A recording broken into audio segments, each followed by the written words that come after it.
Welcome. In front of me is a Black Shark 5 Pro, and today I'll show you how you can insert SIM card into this phone. So, to get started, you'll need to grab one of these things, a SIM ejector, which comes provided with a device in the box, though it will probably look a little bit different, closer to something like this.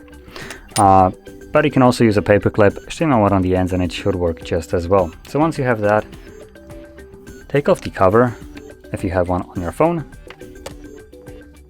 and then pop out the tray, which is located at the bottom of the phone. As you can see right over here, right near the edge, push the pin in, and you will see that the tray comes out, enough for you to just use your fingernails to pry it out.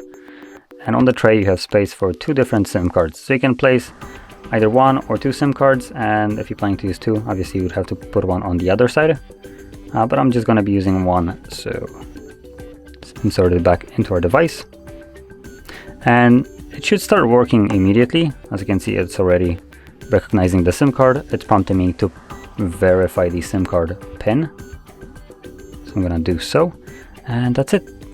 That's all you needed to do.